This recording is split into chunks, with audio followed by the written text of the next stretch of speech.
اعوذ باللہ من الشیطان الرجیم بسم اللہ الرحمن الرحیم۔ آج کا جو میرا عنوان ہے وہ مولوی انجم صاحب کا ایک شعر کہ کام اور نام کا صدیق کہے گی دنیا، اس کی تصدیق بھی ہو جائے گی ایوانوں میں۔ آج کا میرا عنوان یہ شعر ہے۔ حاضرین محفل، حضرت قبلہ عالم کو اور ان کی جماعت کو سمجھنے سے پہلے اس کے کانٹیکسٹ کو سمجھنا بہت ضروری ہے کہ جس کانٹیکسٹ میں اللہ تعالیٰ نے اس جماعت کو کھڑا کیا ہے وہ کانٹیکسٹ کیا ہے۔ اگر وہ کانٹیکسٹ سمجھ میں آ جائے تو اس جماعت کا کام اور اس جماعت کا وجود اور اس جماعت کو اللہ نے کس حکمت کے تحت کھڑا کیا ہے وہ بھی سمجھ میں آ جائے گا۔ حضرت قبلہ عالم کے آمد کا زمانہ وہ زمانہ ہے کہ جب تقریباً 8,000 میل کی دوری سے سفید سور کھانے والی ایک قوم اپنی ریشہ پردانیاں کرنے کے لیے ایسٹ انڈیا کمپنی کے تحت ایسٹ انڈیا کمپنی کے ذریعے سے ہندوستان میں داخل ہوتی ہے۔ کاروباری مقاصد تھے اور آہستہ آہستہ انہوں نے پورے ہندوستان کو اپنے کاروباری مقاصد کو بدل کے سیاسی مقاصد کے ذریعے سے پورے ہندوستان کے اوپر قبضہ کر لیا۔ اسی طریقے سے دیگر ممالک میں بھی کالونائزیشن کرتے گئے اور اپنی امپائر اتنی بڑی کر لی کہ ان کی سلطنت میں سورج نہیں ڈوبتا تھا، یعنی ایک جگہ اگر سلطنت میں سورج ڈوبا ہے تو دوسری جگہ جو ہے وہ نکل جاتا تھا۔ یہ جو قوم تھی یہ قوم تھی دراصل انگریز قوم دجال، جس کے متعلق ہندوستان کی مقدس کتابوں میں بھی لکھا ہے، احادیث مبارکہ کے اندر بھی موجود ہے اور خود ان کی بائبل کے اندر بھی موجود ہے۔ تو جناب والا آپ انٹرنیٹ پہ سرچ کر سکتے ہیں دجال کی آمد کے نشانات یا نشانات قیامت کے بارے میں کہ دجال کی کیا کیا نشانیاں ہوں گی، لیکن میں وہ تمام نشانیاں آپ کے سامنے بیان نہیں کروں گا کیونکہ علماء نے خود بتا دیا ہے کہ تقریباً 80 سے 90% نشانیاں مکمل ہو چکی ہیں اور باقی جو 10% ہیں ان کو علم نہیں ہے، وہ بھی پوری ہو چکی ہیں۔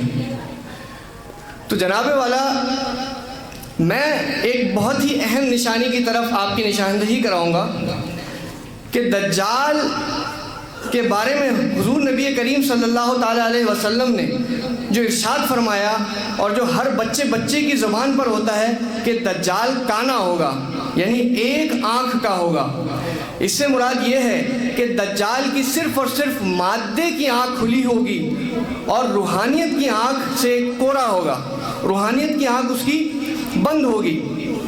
اس کا مقصد یہ ہے کہ جس کو قرآن کریم میں سورہ الکہف کی آخری 10 آیات کے اندر اللہ رب العزت نے ارشاد فرمایا ہے، اور مزے کی بات یہ ہے کہ حضور نبی کریم صلی اللہ تعالیٰ علیہ وسلم کا بھی یہی ارشاد ہے کہ اگر کوئی فتنہ دجال سے بچنا چاہتا ہے تو وہ سورہ کہف کی ابتدائی 10 آیات اور آخری کی 10 آیات کو پڑھ لیا کرے۔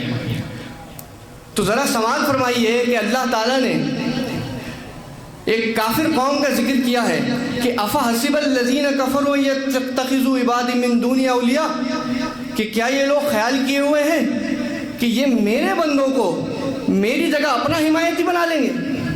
انا اعتدنا جہنم للکافرین نزلا، بے شک جان رکھو کہ اللہ تعالیٰ نے عذاب اور اللہ تعالیٰ نے جہنم کو ان کافروں کے لیے تیار کر رکھا ہے۔ اور نشانی کیا بتائی ہے؟ قل هل ننبئکم بالاخسرین اعمالا۔ اب یہ نشانی ہے، یاد رکھیے گا۔ کیا میں نہ بتاؤں کہ خسارے کے لحاظ سے اس دور میں سب سے زیادہ خسارے اٹھانے والے کون لوگ ہوں گے؟ قل هل ننبئکم بالاخسرین اعمالا الذین ضل سعیہم فی الحیاۃ الدنیا وہم یحسبون انہم یحسنون صنعا۔ یہ وہ لوگ ہوں گے کہ جو خیال کرتے ہوں گے کہ جن کی ساری کوششیں حیات دنیا کے لیے ہوں گی، یعنی سارا کا سارا جو محور ہوگا، جو منبع ہوگا، وہ صرف اور صرف دنیاوی ترقی ہوگا۔ الذین ظل سعیہم فی الحیات الدنیا، صرف حیات دنیا پہ ان کا فوکس ہوگا. وَهُمْ يَحْسَبُونَ أَنَّهُمْ يُحْسِنُونَ صُنْعًا، اور خیال کرتے ہوں گے کہ شاید بہت ہی کوئی زبردست کام کر رہے ہیں. اِنَّا أَعْتَدْنَا جَهَنَّمَ لِلْكَافِرِينَ نُزُلًا، اللہ تعالیٰ ان کافروں کو جہنم حاصل کرے گا.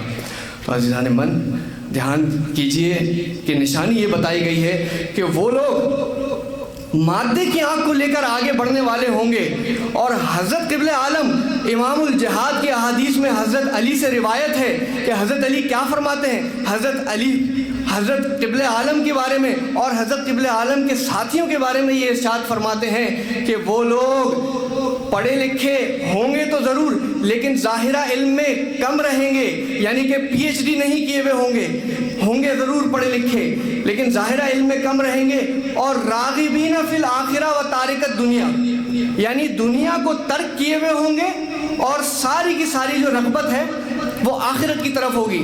تو یہ آپ دیکھیے، پوری روئے زمین کے اوپر چیک کیجئے، ایک جگہ آپ کو منہاج مادیت نظر آئے گا اور ایک جگہ پہ آپ کو منہاج فقیری نظر آئے گا.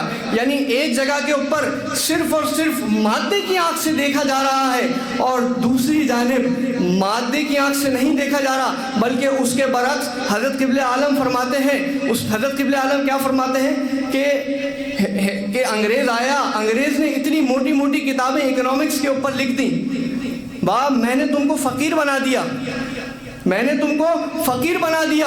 وہ کہتا ہے کہ روٹی کی فکر کرو، میں تمہیں یہ کہتا ہوں کہ کوئی اگر خانقاہ کے دروازے میں آ جائے اور یہ سوچے کہ اللہ کھلائے گا کیسے، تو اس سے بڑا مشرک میرے نزدیک کوئی نہیں ہے. حضرت قبلہ عالم نے اپنے ساتھیوں کی تعریف کرتے ہوئے فرمایا کہ ان لوگوں کا عالم یہ ہے کہ اگر ابھی کا کھانا کھایا ہے تو جس طرح سے انسان یہ بھول جاتا ہے کہ پہلے کیا کھایا تھا، اسی طرح سے میرے ساتھیوں کو یہ فکر نہیں ہوتی کہ اگلے وقت کی روٹی کہاں سے ملے گی، کون دے گا. تو حضرت قبلہ عالم کے ساتھیوں میں سب سے پہلے ساتھی تھے آسونڈی پٹیل صاحب. تو جناب آپ کو یہ اسٹرکچر سمجھ میں آیا کہ دجال ایسے زمانے میں کہ دجال جو کہ منہاج مادیت پر ہے، یعنی مٹیریلسٹک ورلڈ کو پروموٹ کرنے والا، ہر چیز میں اس کا مادہ ہے، کما لو کھا لو اور جو ہے دنیا کو بڑھا لو، دین کا کوئی عمل دخل نہیں ہے اس کی دنیا میں. اس کے برعکس بالکل اس کے اپوزٹ اگر کوئی جماعت، اگر کچھ لوگ آپ کو نظر آتے ہیں تو وہ دیندار انجمن کے فقراء ہیں کہ جن کی تعریف میں احادیث پکار کر کہہ رہی ہیں کہ تارکت دنیا و راغبین فی الآخرہ، کہ وہ آخرت کی طرف رغبت کرنے والے ہوں گے، دنیا کو ترک کیے ہوئے ہوں گے. چنانچہ آپ کو حضرت قبلہ عالم کے پہلے ساتھی کا ایک واقعہ سناتا ہوں. آسونڈی پٹیل صاحب، حضرت قبلہ عالم نے ان کو اڑوی کے پہاڑوں میں بھیجا. پیش گوئی میں لکھا ہوا تھا کہ جو ہے ایک غار ہوگا، اس غار کے اندر، اس غار کے اوپر سے جو ہے پانی ٹپکتا ہوا ٹپ ٹپ کر کے زمین، اس کی جو ہے غار کی زمین کے اوپر گرتا جاتا تھا.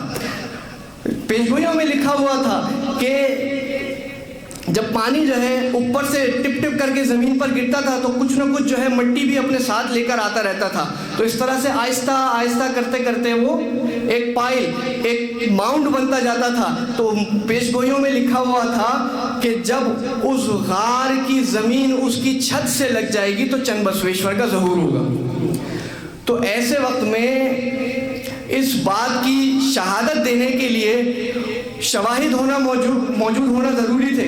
تو حضرت قبلہ عالم نے اپنے ساتھی کو کہا کہ اگر صحیح معنوں میں فقیر بننا ہے تو حضرت قبلہ عالم سے انہوں نے پوچھا کیا حضرت میں فقیر بن گیا کیا؟ بولے نہیں ابھی نہیں بنے، جب تم جا کر کے اڑوی کے پہاڑوں کی فوٹو لے کر آ جاؤ گے تو پھر جو ہے تم پورے فقیر بن جاؤ گے.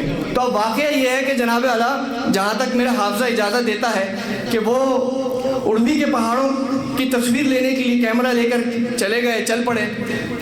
ظاہر فقیر تھے اور اس زمانے میں اس طریقے کے لنگر خانے اور یہ سب نہیں ہوتے تھے، میدانی علاقے ہوتے تھے، دور دور تک کوئی آبادیاں نہیں ہوتی تھیں. ایسے وقت کے اندر ایک جگہ آرام فرما رہے تھے تو لکھا ہوا ہے چند بسویشور کے ساتھی جو ہوگا پہلا، اس کو اللہ آسمان سے روٹی دے گا.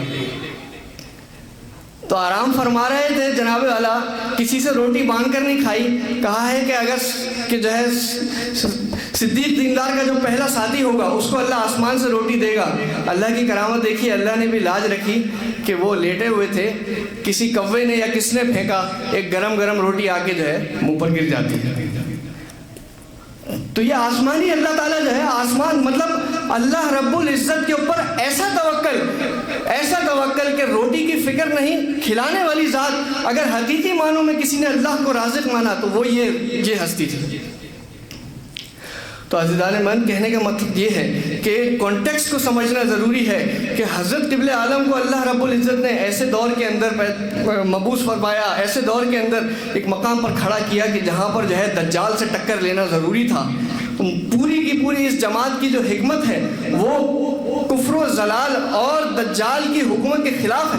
حضرت قبلہ عالم نے جو تحریک شروع کی, حضرت قبلہ عالم نے دیندار انجمن کی جو تحریک شروع کی, اس وقت دجالی لوگ اور شدی تحریک ایک ہندوؤں کی اس زمانے میں چل رہی تھی. ان کا کام کیا ہوتا تھا کہ وہ مسلمانوں کو کچھ لوگ پیسے دے کر کنورٹ کر رہے تھے, اور عیسائیوں کا طریقہ کار بھی یہی ہوتا تھا کہ وہ جو ہے کبھی اسکول قائم کرتے تھے, کبھی فنڈ ریزنگ کرتے تھے, کبھی کسی کو گھر دلا دیے, کبھی کسی کو کپڑے دلا دیے. لاکھوں کا ان کا بجٹ ہوا کرتا تھا. اس کے ذریعے سے چند ایک جو ہے وہ ہندوؤں کو, چند ایک مسلمانوں کو عیسائی بنا لیا کرتے تھے. یہی عالم جو تھا وہ شدی تحریک کے لوگوں کا تھا. اس کے برعکس حضرت قبلہ عالم کا طرز عمل کیا تھا کہ حضرت قبلہ عالم کے ہاتھ میں ایک قرآن تھا, کاندھے پر کمبل تھا, اور فقیر 1 روپیہ بھی جیب میں نہیں. ایسے عالم میں لکھوں خواہ مسلمان, لکھوں خواہ ہندو, لکھوں ہزار ہاں عیسائی جو ہے گاؤں کے گاؤں حضرت قبلہ عالم کے ہاتھ کے اوپر بیعت کرتے ہوئے حضور نبی کریم صلی اللہ تعالیٰ علیہ وسلم کے اوپر ایمان لے کر آ گئے. تو جناب اللہ, اب میں حضرت قبلہ عالم کے ان 6 کاموں کا تعارف کرانا چاہتا ہوں کہ حضرت قبلہ عالم کو اللہ رب العزت نے, جب حضرت قبلہ عالم گدک کے میدان پر موجود تھے اور دعائیں کیا کرتے تھے کہ اے اللہ تو نے موسیٰ کی سوکھی لکڑی سے کام لیا ہے, میں ہٹا کٹا نوجوان ہوں, 11 زبانوں کا ماہر ہوں, یا اللہ تو مجھ سے اپنے دین کی خدمت کا کام لے. یا الہ العالمین, میں انگریزی ایسی بولتا ہوں کہ انگریز کو بھی پیچھے چھوڑ دیتا ہوں, جمناسٹکس کا ماہر ہوں اور دنگل کا پہلوان ہوں. یا الہ العالمین تو مجھ سے اپنے دین کی خدمت کا کام لے. حضرت قبلہ عالم جب گدک کے میدان میں موجود تھے, وہاں پہ حضرت قبلہ عالم دعا کرتے ہیں کہ ہوں میں جس کام کے قابل وہی خدمت لے لے, تجھ کو معلوم ہے بندہ ہے تیرا کس دھب کا, آیا دربار میں تیرے اتر کی دنیا کر کر, میں نے لکھی تھی یہ درخواست تو ہے واقف بہتر, میں ہوں جس کام کے قابل وہی خدمت لے لے, اس کو منظور کیا تو نے یہ ایسا مجھ پر, وقت پر آیا مسیح علم قیامت بن کر, تیرا آنا تھا یقین حشر کا مالک بن کر, تیری تالاش میں میں دشت و بیاباں چھانا, ڈھونڈتی ہند میں آئے گا چند بسویشور. تو حضرت قبلہ عالم قاضی کے باغ میں گدک کے مقام پر روتے ہوئے بیٹھے تھے, روتے ہوئے سجدے میں تھے. آواز آئی تو ہی چند بسویشور ہے, جا کے ہندوؤں کو مسلمان کر. تیری ڈھونڈتی ہند میں آئے گا چند بسویشور, مجھ کو بیدار کیا تیری وحی نے جس وقت, گھس گیا مندر و مٹھ اور گرو کے گھر گھر, میری آمد کی بشارت کا ذخیرہ دیکھا, میرے دیدار کے تھے منتظر اکبر اصغر, میرا حلیہ جو لکھا ہے وہ ہے حلیہ صدیق, ہند کی قوم اسے کہتی ہے چند بسویشور. تو حضرت قبلہ عالم کو اس وقت اللہ رب العزت نے 6 کام دیے, جن میں سے میں چند اہم کاموں کا ذکر آپ کے سامنے کروں گا. ایک کام تو یہ تھا کہ ہندوؤں کو جو ہے مسلمان کرنا ہے, اور دوسرا کام یہ تھا کہ مسلمانوں سے فرقہ واریت کو ختم کرنا ہے, انہیں اشداء علی الکفار رحماء بینہم بنانا ہے, یعنی کافروں پر سخت اور آپس میں نرم بنانا ہے, اور تبلیغ اسلام. یہ 3 کاموں کا میں نے آپ کے سامنے جو ہے ذکر کیا ہے. آج آپ موجودہ حالات کا جائزہ لیجئے تو آپ کو نظر آئے گا کہ ایک زمانہ ایسا تھا کہ پوری کتابیں اتنی موٹی کتابیں جو ہے لوگوں نے علماء نے لکھی رکھی تھیں، جس میں ایک مکتبہ فکر دوسرے مکتبہ فکر کو کفر کا فتویٰ دیا کرتے تھے. لیکن الحمدللہ اس وجود کا تصرف دیکھیے کہ 1924 میں جو ایک کام اتحاد بین المسلمین کا اس فقیر نے شروع کیا تھا، آج اس کا اثر آپ دیکھیے کہ اب کفر کا فتویٰ دینے والے کو 100 بار سوچنا پڑتا ہے کہ میں کہیں غلط بات نہ کہہ دوں. تو یہ بہت بڑا انقلاب ہے. اور اب جو انقلاب، اب یہ کام 6 کام جب حضرت قبلہ عالم نے اپنے ختم کر لیے، تو اس کے بعد اب جو آخری مرحلہ رہ جاتا ہے وہ ہے جہاد کا مرحلہ. تبلیغ و ہجرت و غزوات ختم کر ڈالے، اب جہاد ہی سے بھرت کھنڈ مسلمان ہوگا. اب آپ یہ دیکھیے کہ ہندوستان کو جو مسلمان کرنے کا کام ہے جہاد کا، اس کے لیے بھی اللہ تعالیٰ حالات کو پیدا فرما رہا ہے. حضرت قبلہ عالم نے احادیث مبارکہ سے اور ہندوستان کی مقدس کتابوں سے جو پیش گوئیاں نکال کر لائے، ان میں صاف صاف لکھا ہوا تھا کہ یاگی یعنی پٹھان قوم سے اللہ تعالیٰ جو ہے ہندوستان کو مسلمان کرنے کا، یعنی کہ وہاں پر جو ہے جہاد کی الغار کرنے کا کام لے گا. الحمدللہ ہم دیکھتے ہیں ہمارے سامنے حالات موجود ہیں، کس طریقے سے وہ چیزیں منظر عام پر آہستہ آہستہ آ رہی ہیں. اور اسی طریقے سے ہندوؤں میں آج دیکھیں، ہندو اور مسلمانوں میں حضور نبی کریم صلی اللہ تعالی حضرت قبلہ عالم نے اس زمانے میں فرمایا تھا کہ ہندوستان کو کہ ہندو اور مسلموں کو اکبر اعظم نے ایک کرنے کی کوشش کری سیاسی بنیادوں کے اوپر. وہ یہ چاہتا تھا کہ ہندو مسلمان ایک ہو کر رہیں، ہندو رہیں، مسلم رہیں، لیکن پھر بھی ایک ہو کر رہیں. لیکن حضرت قبلہ عالم کا اور حضرت قبلہ عالم کے ساتھیوں کا جو فلسفہ تھا وہ یہ نہیں تھا. ان کا فلسفہ یہ تھا کہ رحمت للعالمین حضور نبی کریم صلی اللہ تعالیٰ علیہ وسلم کو سب کو ماننا ضروری ہے، اور باقی جتنے بھی اوتار ہیں ان سب کی، یعنی باقی جتنے بھی انبیاء کرام ہیں، باقی جتنے بھی رشی منی اور اوتار ہیں، ان سب کا دل سے عزت و احترام ضرور کیا جائے گا، لیکن سب سچے مانے جائیں گے، لیکن رسول اللہ کے بچے مانے جائیں گے. تو حضور نبی کریم صلی اللہ تعالیٰ علیہ وسلم پر جب تک کہ ہندوستان کی قوم ایمان نہیں لے آتی، اس وقت تک امن قائم نہیں ہو سکتا. یہ حضرت قبلہ عالم نے اس زمانے میں فرمایا تھا. اور آج آپ دیکھ لیجئے کہ بارہا کوابشوں کے باوجود آج ایک چھوٹے سے مسئلے کے اوپر، چھوٹا سا پردے کا مسئلہ اٹھا اور اس کے اوپر کتنا بڑا جو ہے وہ سیاسی میدان گرم ہو گیا ہے. آپس میں جو ہے ایک دوسرے کو مارنے پر دوڑتے ہیں. تو آپ اس بات سے حضرت قبلہ عالم کی فراست کا اندازہ لگائیے کہ حضرت قبلہ عالم نے اس زمانے میں فرما دیا تھا کہ ہندو اور مسلم ایک نہیں ہو سکتے سیاسی بنیادوں پر. اگر ہندوستان اور ہندوؤں اور مسلمانوں کو اور ہندوستان کی دیگر مسلمانوں کو ایک کرنا ہے تو کسی ایک وجود کو سرور عالم یعنی کہ تمام انبیاء کا سردار ماننا ہوگا اور ان کے اوپر ایمان لے کر آنا ہوگا. تو حضرت قبلہ عالم کے یہ فراست تھی. الحمدللہ اس حوالے سے حضرت قبلہ عالم نے 5 شانتی مارگ پیش کیے کہ جس کے ذریعے سے ہندوستان میں امن قائم ہو سکتا ہے. وہ 5 شانتی مارگ تھے: ایکو جگدیشورو، ایکو جگت گرو، سروا اوتار ستیہ، سروا دھرم گرنتھ ستیہ، سمتھا سمیل پرارتھنا. یعنی کہ جگ کا ایشور بھی ایک ہے، جگ کا یعنی کہ اللہ تعالیٰ ایک ہے، جگ کا گرو یعنی سرور عالم یعنی ایک ہی استاد ماننا پڑے گا ورنہ پھر لڑائی ہوگی.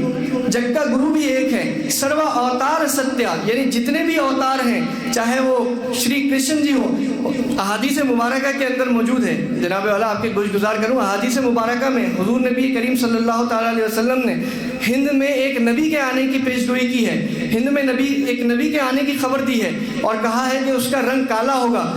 اس کا رنگ کالا ہوگا تو اس کا نام کرشن ہے، یعنی کنہیا بتایا گیا ہے. وہ دراصل شری کرشن جی ہیں. تو اس سے ظاہر ہوتا ہے کہ ہندوستان کے اندر بھی اولیاء اللہ اور انبیاء کرام تشریف لا چکے ہیں. تو تیسرا پوائنٹ حضرت قبلہ عالم نے یہ بیان کیا ہے کہ سروا اوتار ستیہ یعنی کہ ہمیں تمام اوتاروں کو، تمام انبیاء کی تصدیق کرنی ہوگی، ان کو دل سے تسلیم کرنا ہوگا. سروا دھرم گرنتھ ستیہ، اور ہمیں یہ بھی ماننا ہوگا کہ تمام دھرم گرنتھ جتنے بھی مذاہب عالم دنیا کے اندر موجود ہیں وہ بھی سچے ہیں، لیکن جزوی حیثیت سے سچے ہیں، یعنی کسی کے پاس رحم کی تعلیم ہے، کسی کے پاس عدل کی تعلیم ہے، کسی کے پاس جلال کی تعلیم ہے، تو ہر نبی اپنے اپنے رنگ میں اپنی اللہ کی فطرت کا جزوی طور پر اظہار کرتا رہا، کلی طور پر صرف اور صرف نبی کریم صلی اللہ تعالیٰ علیہ وسلم کی ذات ہے۔ اور آخری جو اس کا پوائنٹ ہے وہ ہے سمتھا سمیل پرارتھنا، کہ آؤ سب مل کر عبادت کریں، اوم شانتی شانتی، یعنی کہ اسی کلیے کے اوپر چل کے امن یا پیس قائم ہو سکتا ہے۔ اور الغرض چونکہ یہ موقع حضرت قبلہ عالم کے عرس کا ہے، تو اب میں حضرت قبلہ عالم کے حوالے سے ہندوستان کی مقدس کتب کے اندر موجود چند پیش گوئیاں اور احادیث مبارک کے اندر موجود چند پیش گوئیاں آپ کے گوش گزار کرنا چاہوں گا۔ سب سے پہلے میں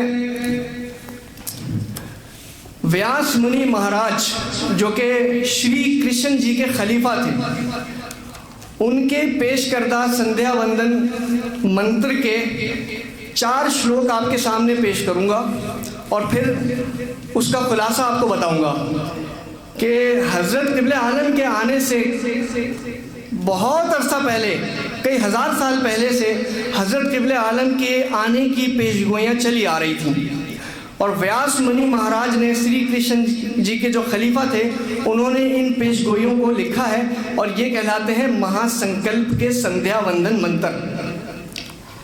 یہ وہ منتر ہیں جو ہندو جب کبھی بھی پریشانی کا زمانہ آتا ہے، مصیبت کا زمانہ آتا ہے، تو اس میں جو ہے انہیں پڑھا جاتا ہے۔ تو پریشانی کے حالت میں نجات دلانے والا ایک وجود آل محمد سے کھڑا ہوگا، سید گھرانے میں کھڑا ہوگا، یہ لکھا ہے سندھیا وندن منتر کے اندر۔ اور وہ انگریز قوم کو جو کہ سور کھانے والی نیلی آنکھوں والی قوم ہوگی، اس کو ہندوستان سے، اس کو بھرت ورش سے، جمبو دیپ سے مار بھگائے گا۔ تو الحمدللہ اعجاز ہے کسی کا یا گردش زمانہ، ٹوٹا ہے ایشیا سے سحر فرنگیانہ۔ تو ویاس منی فرماتے ہیں کہ شبھے شوبھنے مہرتے شری گووند گووند مہا وشنو راجنایا پرورتمانسیا آدھیا برہمنہ دوتیا پراراپتے پارتھیو کلپا آنند کلپا کرم کلپا ورہ کلپا برہم کلپا شویت ورہ کلپے ورلیہ کلپا پادم کلپا ساوتری کلپا نو کلپنام مدھے شستوے شویتورہ کلپے سویم بھوا سواروچسا اتما تامسا رشچا بھشچا تامسا ریبتا چکشوشا ویوسوتا سوریا اگنی برہما رودرا دکشا سورنکا رشچا بھشچا چتردش منمنترنام مدھیے ستمے ویوسوتا منونترے یودھشٹرا وکرمارکا شالیوا وجابھینندنا ناگا ارجنا کلاشٹ چکرنام مدھیے ترتیہ شالی واہن شکے۔ تو اس کے پہلے منتر کے اندر ویاس منی مہاراج فرماتے ہیں کہ وہ وقت تیرے لیے موجب برکت ہو، یہ قول تجھے عظیم المرتبت وجود رسولوں کے رسول حضور نبی کریم صلی اللہ تعالیٰ علیہ وسلم کے حکم سے گوشے گزار کر رہا ہوں، جو انسانوں کے لیے تاکید ہے، وہ وجود عتیق پھر لوٹ کر آنے والا ہے، یعنی حضور نبی کریم صلی اللہ تعالیٰ علیہ وسلم کی قدسی طاقت کا ظہور پھر ہونے والا ہے۔ ویاس منی مہاراج یہ فرما رہے ہیں، جس کو علامہ اقبال نے اپنے اشعار کے اندر فرمایا کہ سنا ہے میں نے یہ قدسیوں سے نکل کے صحرا سے جس نے روما کی سلطنت کو الٹ دیا تھا، سنا ہے ہم نے یہ قدسیوں سے کہ وہ شیر پھر ہوشیار ہوگا۔ دوسرے منتر میں ویاس منی مہاراج 9 کلپوں کا ذکر فرماتے ہیں کہ پاردھو کلپا اننت کلپا سر کرم کلپا برہم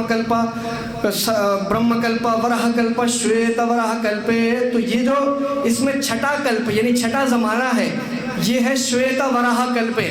یہ شویتا ورہ کلپے کی تعریف میں کیا لکھا ہوا ہے کہ 9 کلپوں میں یہ جو چھٹا زمانہ ہے، یہ سفید نور کے عیب والی قوم کا زمانہ ہے، یعنی نیلی آنکھوں والے سور کھانے والی جو قوم ہوگی اس کا ذکر فرما رہے ہیں کہ یہ وہ نسل ہے جو 18,000 میل دور لندن سے آ کر یہاں پر ریشہ پردازیاں کرتی ہے اور یہاں کے بااخلاق لوگوں کو خراب کر کے اپنی حکومت کو قائم کرنا چاہتی تھی۔ یہ برٹش قوم کا ذکر ہو رہا ہے۔ تو ایسے وقت کے اندر یہ اللہ والا حضور نبی کریم صلی اللہ تعالیٰ علیہ وسلم کے نور کو دنیا میں پھیلانے والا اور نجات دہندہ بن کر ان کی قوم کے لیے آئے گا۔ تیسرے منتر میں یہ کہتے ہیں کہ یہ دور کون سا دور ہوگا؟ یہ دور ہوگا دماغ سے کھیلنے والا، حکمت والا دور ہوگا۔ لکھا ہوا ہے کہ اپنا اندازہ کرنا یعنی منصوبہ بندی کا دور ہوگا۔ یعنی یہاں پہ جو ہے صرف طاقت کام نہیں آئے گی، یہاں پہ جو ہے دماغ کام آئے گا، انٹیلیجنس پاور ہوگی کہ اپنا اندازہ کرنا، یہ منصوبہ بندی کا دور ہوگا، اپنی تیاری کرنا، نشہ نظر دانائی سے ہر کام کرنے کا دور۔ تو یہ جو دور ہے اس کو کہا گیا ہے ویوسوتا۔ یہ جو میں نے کہا ریوتا چکشوشا ویوسوتا، تو یہ جو ویوسوتا ہے یعنی کہ دانائی سے ہر کام کرنے والا دور، آفتاب شجاعت کا دور، رحمان مالک ورا الورا ہستی، سونے کا جسم بن جانا، دائم قائم، یہ 14 منو ہیں۔ ان میں جو 7ویں یعنی ویوسوتا ہے، منو جو کہ دانائی کا دور ہوگا، یعنی دانائی کے بل پر جو ہے خون خرابہ کیا جائے گا۔ یعنی کوئی بھی قوم جو ہے اس دور کے اندر، جو قوم اگر خون خرابہ بھی کرنا چاہے گی تو پہلے کی طرح جس طرح کوئی بھی بادشاہ اٹھ کے جو ہے تحت کر دیتا ہے ویسے نہیں کرے گی، بلکہ بہانے بنائے جائیں گے کہ جناب ان کے پاس نیوکلیئر ویپنز ہیں، اسی لیے ان کے اوپر قبضہ کرنا ضروری ہے۔ بعد میں جب قبضہ ہو جائے گا تو پتہ چلے گا ہم سے تو غلطی ہو گئی، یہاں تو نیوکلیئر ویپنز تھے ہی نہیں۔ سمجھ آ رہی بات؟ تو یہ جو ہے یہ دانائی سے کام کرنے والا، بیوقوف بنا کے لوگوں کو مارنے والا، یہ وہ دور ہوگا۔ ایسے وقت میں جو ہے وہ وجود عتیق یہاں پہ ہندوستان کی سرزمین میں آئے گا، اور لکھا ہوا ہے کہ یہ انسان بھارت کھنڈ میں جمبو دیپ میں کرشنا اور گوداوری 2 دریا ہیں، دریائے کرشنا اور دریائے گوداوری۔ کرشنا اور گوداوری ان 2 دریاؤں کے درمیان میں ایک جگہ واقع ہے، وہاں پر پیدا ہوگا۔ کرشنا گوداوری اور مدھیہ دیش ہے، تو کرشنا اور گوداوری 2 دریا ہیں، ان کے درمیان میں جو ہے اس مبارک وجود کی پیدائش ہوگی۔ اور اس کے بارے میں ایک اور بات یہ لکھی ہے کہ یہ کلکی اوتار کی اولاد سے یا اطرت سے ہوگا۔ کلکی اوتار کہتے ہیں بتوں کو توڑنے والے اوتار کو، یعنی جو بتوں کو توڑتا ہے۔ تو آپ ہسٹری کو اٹھا کر دیکھیے کہ بتوں کو سب سے زیادہ جلالی انداز میں اگر کسی نے توڑا ہے تو ہسٹری میں صرف اور صرف ایک ہی ہستی نظر آتی ہے، اور وہ ہے حضور نبی کریم صلی اللہ علیہ وسلم کی ہستی، کہ جب فتح مکہ ہوا تو خانہ کعبہ کے جتنے بت تھے سب کے سب اٹھا کے باہر توڑ دیے گئے۔ تو 300 سے زیادہ تقریباً بت تھے، اور ہر بت کو توڑتے وقت یہ نعرہ لگایا جاتا تھا کہ وَقُلْ جَاءَ الْحَقُّ وَزَهَقَ الْبَاطِلُ إِنَّ الْبَاطِلَ كَانَ زَهُوقًا۔ تو آج بھی جب یہ 3 روزہ کانفرنس ہندوستان کے اندر ہوتی ہے تو اس کے جو پہلا دن ہے وہاں پر ہندوستان کے وہاں پر جو ہے کلمہ طیبہ لا الہ الا اللہ محمد رسول اللہ کے جھنڈے کو بلند کیا جاتا ہے، اور بتایا جاتا ہے کہ قل جاء الحق، کہ حق آ گیا، وزہق الباطل ان الباطل کان زہوقا، حق آ گیا باطل مٹ گیا۔ بے شک باطل مٹنے کے لیے ہی تھا۔ اور آخری منتر کا جو مفہوم ہے وہ یہ ہے کہ اس مبارک وجود کے ظہور کا موسم شری مدادر نارائن یعنی محمد صلی اللہ تعالیٰ علیہ وسلم، سراجم منیرہ عظیم الشان وجود جامع الانبیاء ورا الورا رحمان، اس کی محبت کا ثبوت یہ ہے کہ اس پر ایمان لا کر 5 نمازوں یعنی فجر، ظہر، عصر اور مغرب کی عشاء کو نمازیں ادا کر کر سلام پیش کریں۔ تو یہ جو ہے بیاس منی حضرت قبلہ عالم کو آخر میں سلام پیش کرتے ہیں، اور یہ بتاتے ہیں کہ وہ خاص اوصاف والا ہوگا اور اعمال بد اور نحوستوں کو مٹا دے گا اور جہاد کو قائم کرے گا، یعنی کہ امام الجہاد ہوگا۔ تو اسی کے متعلق حضور نبی کریم صلی اللہ تعالیٰ علیہ وسلم کی یعنی اب اسلام کی پیش گوئیوں کو ہم دیکھتے ہیں کہ حضور نبی کریم صلی اللہ تعالیٰ علیہ وسلم نے احادیث مبارکہ میں حضرت قبلہ عالم کی آنے کی کس طریقے سے جو ہے بشارات اور بینات دی ہیں۔ تو مختصراً ہم اس کو دیکھیں گے کیونکہ وقت زیادہ ہو رہا ہے۔ تو حضرت قبلہ عالم کے پیدائش کے مقامات سے لے کر کے حضرت قبلہ عالم کے جسمانی اور آسمانی نشانات، ان تمام کا احادیث مبارکہ میں ذکر ہے۔ سب سے پہلا یہ ہے کہ امام بہقی نے شعب الایمان میں روایت کیا ہے کہ اس کی پیدائش ہندوستان میں ہوگی۔ امام الجہاد کی پیدائش ہندوستان میں ہوگی، حسین کی اولاد سے مشرق کی طرف سے نکلے گا۔ اس کے آبا و اجداد کا نام بتایا گیا ہے۔ اس کی والدہ عورتوں کی سردار ہوگی، وہ بیٹا ہوگا عورتوں کی سردار کا۔ اس کا پیدا ہونا لوگوں پر مخفی رہے گا اور اس کا نام رکھنا ان کے لیے حلال نہیں ہوگا جب تک کہ وہ غلبہ نہ پالے۔ تو حضرت قبلہ عالم کی جو والدہ تھیں وہ نواب بہادر یار جنگ کی بہن تھی۔ تو نواب جعفر یار جنگ وہ ایک سردار تھے اور ان کی جو بہن تھیں وہ حضرت قبلہ عالم کی والدہ تھیں۔ اس کی پیدائش کے مقام کو کوئی بھی نہ جانے گا، یعنی روایت میں آیا ہے کہ اہل بیت سے ایک لڑکا ہے جس کا مقام پیدائش مخفی ہوگا، لیکن نفس الامر میں اس کے اٹھنے کی جگہ پوشیدہ نہیں ہوگی۔ یعنی اس کے معنی یہ ہے حضرت قبلہ عالم جس علاقے میں پیدا ہوئے بالم پیٹھا کہلاتا ہے۔ آج بھی اگر انٹرنیٹ میں سرچ کریں تو آپ کو بہت مشکل ہے کہ وہ کہیں مل جائے۔ تو وہ کل 500 کی آبادی کا علاقہ تھا اور جس کو جو ہے کوئی جانتا نہیں تھا، اور خود حضرت قبلہ عالم نے بھی اسے اپنی آنکھوں سے نہیں دیکھا کیونکہ بچپن میں ہی جو ہے نقل مکانی کر کے ان کے والدین دوسرے علاقے میں چلے گئے تھے۔ تو بالم پیٹھا وہ جگہ تھی اور کل آبادی وہاں کی 500 تھی۔ وہ پیدائش کے وقت ایک ساکت شدہ لوتھڑا معلوم ہوگا۔ تو حضرت قبلہ عالم جب پیدا ہوئے تھے تو وہ تقریباً جو ہے وہ ایک ہتھیلی میں بھی جو ہے وہ مطلب بہت ان کا چھوٹا سا جو ہے سائز تھا۔ تو ان کے والد محترم نے ان کی والدہ سے کہا کہ یہ زندہ نہیں رہتا، بہت کمزور پیدا ہوا ہے، اس کو دھیڑ میں ڈال دو، یعنی کہ جو ہے یہ زندہ نہیں رہ سکے گا، اس کو جو ہے نعوذ باللہ ضائع کر دو۔ تو ان کی والدہ رو پڑی اور کہنے لگیں کہ ابھی جان باقی ہے، کیسے پھینک دوں؟ تو لوگوں نے دیکھا کہ وہی بچہ کہ جس طرح کہتے ہیں کہ اسلام جب آپ بیج ڈالتے ہو تو سب سے پہلے جو ایک پودا نکلتا ہے، اگر اس پہ کوئی پیر بھی رکھے تو وہ جو ہے ٹوٹ جائے گا، وہ خراب ہو جاتا ہے پودا، لیکن ہم کچھ ہی عرصے میں دیکھتے ہیں کہ وہ ایک تناور درخت بن جاتا ہے۔ تو ایسی ہی مثال جو ہے حضرت قبلہ عالم کی ہے کہ اللہ اس کو مبعوث فرمائے گا جس کی پیدائش ایک گرے پڑے بچے کی سی ہوگی۔ امام الجہاد کے جسمانی و اخلاقی نشانات، اس کا چہرے المہدی من ولدی وجہک القمر الدری کانا وجہ کوکب دری حسن الوجہ اجل الجبہ، یعنی کہ اس کا چہرہ چمکتے چاند کا سا ہے، اس کا چہرہ چمکتے ستارے کی طرح ہے، خوبصورت چہرہ رہے گا، روشن پیشانی رہے گی، چاند پیشانی رہے گی۔ تو حضرت قبلہ عالم کے بارے میں یہ بات بھی موجود ہے کہ حضرت قبلہ عالم جب اپنے ماتھے کو اس طرح کیا کرتے تھے جس طرح ہم اگر اپنے ماتھے کو کریں تو اس طرح سے نشانات پڑ جاتے ہیں، تو حضرت قبلہ عالم جب اپنا ماتھا ایسا کرتے تھے تو اس طرح سے چاند بنتا تھا جس کی ایک کوس ادھر ہوتی تھی اور ایک کوس ادھر ہوتی تھی، اور اس طریقے سے جو ہے حضرت قبلہ عالم کے ماتھے پر چاند کا نشان تھا۔ اس کی زبان میں قدری ثقل ہوگا،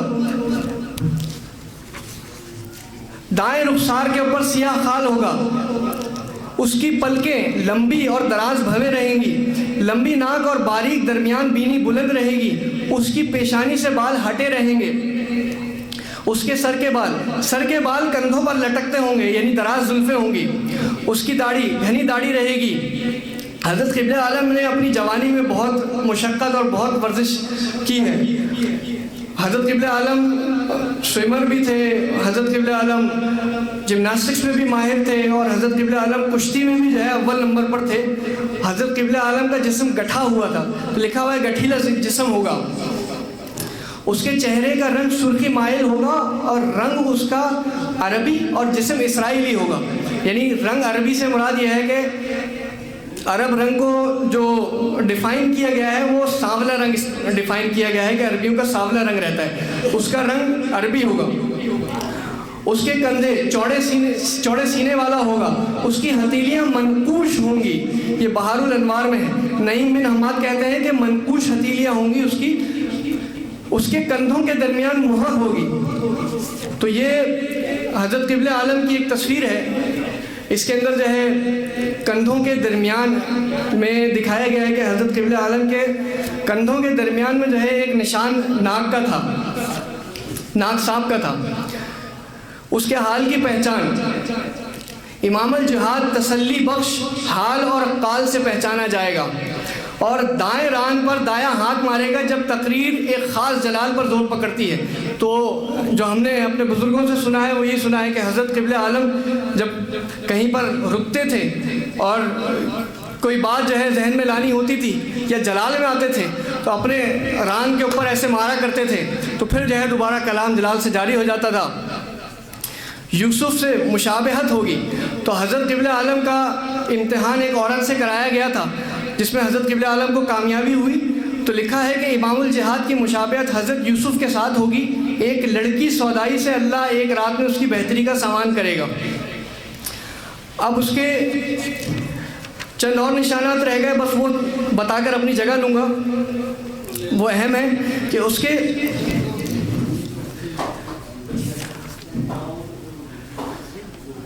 قوت ارادی، حسن کی اولاد سے ایک مرد مشرق سے نکلے گا، اگر وہ پہاڑوں کی طرف منہ کرے گا ان کو گرا دے گا اور ان میں راستہ بنا لے گا۔ یہ حضرت قبلہ عالم کی قوت ارادی کا بیان ہے۔ اللہ تعالیٰ اس کے وجود کے ساتھ امت کی مسائل کو حل فرمائے گا۔ یہ بہار الانوار میں رسول اللہ کا بہار الانوار کے اندر یہ روایت موجود ہے۔ رسول اللہ کا جھنڈا اس کے ساتھ ہوگا، اس کے ساتھ رسول اللہ کا جھنڈا ہوگا اور اس کو شائع کرے گا۔ جس قوم کی طرف لے کر اس کو جائے گا اللہ عز و جل اس کو ہلاک کر دے گا۔ لوگوں کو میری ملت اور شریعت پر قائم کرے گا اور ان کو کتاب اللہ کی طرف بلائے گا۔ اور ایک اور بات لکھی ہے کہ وہ کافروں کو اتنا مارے گا کہ جاہل لوگ یہ کہیں گے کہ اگر رسول اللہ کی اطاعت سے ہوتا تو ضرور رحم کرتا۔ جب چونکہ وقت ضائع ہو رہا ہے، زیادہ ہو رہا ہے، تو میں اپنی جگہ لیتا ہوں۔ وآخر الدعوانا الحمدللہ رب العالمین۔